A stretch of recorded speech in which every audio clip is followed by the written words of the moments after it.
చెప్తావు.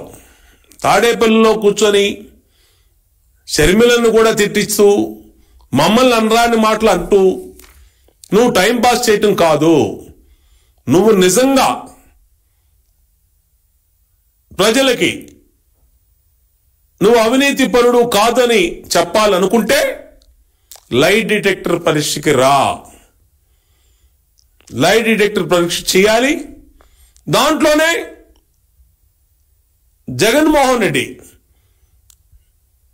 సొంతగా వాలంటరీగా ఆయనే వచ్చి లై డిటెక్టర్ పరీక్ష చేయించుకోవాలి. చేయించుకుంటేనే దీంట్లో వాస్తవాలు ఏంటనేది తేల్తాయి. ఎందుకంటే ఆ రోజు మేము చెప్పాం, 2004లో జగన్మోహన్ రెడ్డి ఎంపీగా పోటీ చేసేటప్పుడు ఆ రోజు తను ఇచ్చిన అఫిడవిట్లో అతనికి ఉన్నటువంటి ఆస్తి 7-8 కోట్లు ఇచ్చాడు. దాంట్లో 40 లక్షల రూపాయలు జూబ్లీ హిల్స్ రోడ్డు నెంబర్ 2లో ఉన్న ఇల్లు తాకట్టు పెట్టి 40 లక్షల రూపాయలు లోన్ తీసుకున్నా, నాకు ఇంత అప్పు ఉందని ఇచ్చాడు. మరి వాళ్ళ 4 లక్షల కోట్లు ఎలా సంపాదించావు జగన్మోహన్ రెడ్డి? ఏ విధంగా వచ్చినాయి 4 లక్షల కోట్లు?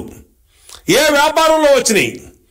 నీ తండ్రి ముఖ్యమంత్రి అయినాక రాజశేఖర రెడ్డి బతికున్నటువంటి 6 సంవత్సరాల్లో అంతులేని అవినీతి చేసి దాదాపు 16 సిబిఐ, ఈడీ, ఎన్ఫోర్స్మెంట్ డైరెక్టర్ కేసులో ఇరుక్కొని 43,000 కోట్ల ఆస్తులు ఆ రోజు నీ సీజ్ చేశారు. 43,000 కోట్ల ఆస్తులు అనేది ప్రభుత్వం చెప్పినటువంటి రేటు. మార్కెట్ వాల్యూ 1,00,000 కోట్లు. ఆ రోజు 1,00,000 కోట్ల ఆస్తులు నీది సీజ్ అయ్యి నీ దగ్గర రెడ్ హ్యాండెడ్ గా పట్టుకొని సిబిఐ కానీ ఎన్ఫోర్స్మెంట్ డైరెక్టర్ కానీ పట్టుకుంటే మరి ఎక్కడి నుంచి వచ్చినాయి? 40 లక్షల రూపాయలు నీ దగ్గర డబ్బులు లేక ఇంటిని తాకట్టు పెట్టుకొని 40 లక్షల రూపాయలు నీకు అప్పు ఉందని చూపించినటువంటి జగన్మోహన్ రెడ్డి 8 కోట్లు ఉన్నటువంటి ఆస్తి విలువ 2004లో మరి వాళ్ళ 4 లక్షల కోట్ల సంపాదన ఎక్కడి నుంచి వచ్చింది? ఏ వ్యాపారం చేసి సాధించావు? ఏ వ్యాపారం చేసి సంపాదించావు? మొత్తం అవినీతి డబ్బు కాదా? అంతులేని అవినీతి అనాకొండ జగన్మోహన్ రెడ్డి.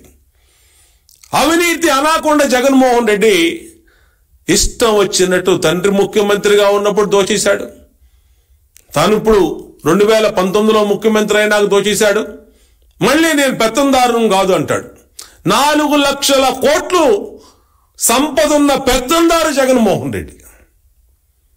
4 లక్షల కోట్లు ఆస్తున్నటువంటి ఇతను పెత్తందారా కాదా? ప్రజలు ఆలోచన చేయాలి. ఎవరు పెత్తందారు? పేదవాడికి ఈరోజు రాష్ట్రంలో జగన్మోహన్ రెడ్డి పరిపాలనలో 1 రూపాయి, 1,00,000 రూపాయలు ఈ 5 సంవత్సరాల్లో పేదవాడు సంపాదించుకోలేదు, సామాన్యుడు సంపాదించుకోలేదు.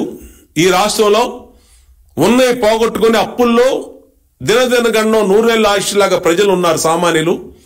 జగన్మోహన్ రెడ్డి మాత్రం 4 లక్షల కోట్లు సంపాదించి ఈ దేశంలోని అతిపెద్ద పెత్తందారు జగన్మోహన్ రెడ్డి.